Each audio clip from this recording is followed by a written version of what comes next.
Hi ಎಲ್ರಿಗೂ ನಮಸ್ಕಾರ. ನಾವು ಕಳಿಸೋ GPS ಟ್ರ್ಯಾಕರ್ ಕಿಟ್ಟಲ್ಲಿ ಏನೇನು ಕವರ್ ಆಗುತ್ತೆ, ಯಾವ ರೀತಿ ಇನ್ಸ್ಟಾಲ್ ಮಾಡೋದು ಅಂತ ನಿಮಗೆ ಎಕ್ಸ್ಪ್ಲೇನ್ ಮಾಡ್ತೀನಿ.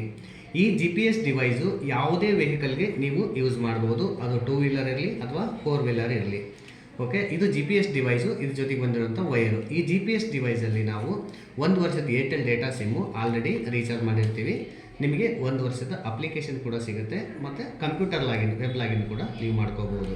ನಿಮಗೆ 1 ವರ್ಷದ ರಿಪ್ಲೇಸ್ಮೆಂಟ್ ವಾರಂಟಿ ಕೂಡ ಇರುತ್ತೆ. ಓಕೆ, ಈ ಡಿವೈಸನ್ನು ನೀವೇ ಇನ್ಸ್ಟಾಲ್ ಮಾಡ್ಕೋಬೋದು ಅಥವಾ ನಿಮ್ಮ ಮೆಕ್ಯಾನಿಕಲ್ ಹೆಲ್ಪ್ ಬೇಕಾದ್ರೂ ತೊಗೋಬೋದು ನೀವು. ಓಕೆ, ಯಾವ ರೀತಿ ಇನ್ಸ್ಟಾಲ್ ಮಾಡ್ಕೊಳ್ಳೋದು ಅಂತಂದರೆ ನೋಡಿ, ಇದಕ್ಕೆ 4 ವೈರ್ ಬಂದಿರುತ್ತೆ.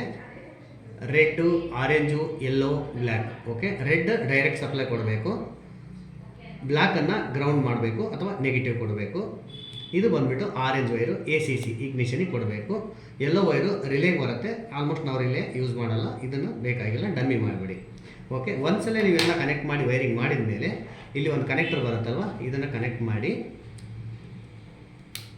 ಯಾವುದಾದ್ರೂ ಒಂದು ಹಿಡನ್ ಪ್ಲೇಸಲ್ಲಿ ಇಟ್ಬಿಟ್ರೆ ಆಯಿತು. ಓಕೆ, ನಮಗೇನು ಮಾಡಬೇಕು, ನಿಮ್ಗೆ GPS ನಂಬರ್ ಇರುತ್ತೆ, ಡಿವೈಸ್ ನಂಬರು, ನಿಮ್ಮ ವೆಹಿಕಲ್ ನಂಬರು, ನಿಮಗೆ ಲಾಗಿನ್ ಮಾಡಬೇಕಾಗಿರುವಂಥ ಯೂಸರ್ ನೇಮು ನಿಮಗೇನು ಬೇಕು ಇಷ್ಟನ್ನು ನಮಗೆ ಕಳಿಸ್ಕೊಟ್ರೆ ಇಮಿಡಿಯೇಟಾಗಿ ನಿಮಗೆ ಆ್ಯಕ್ಟಿವೇಶನ್ ಮಾಡಿ ಕೊಡ್ತೇವೆ. Thank you.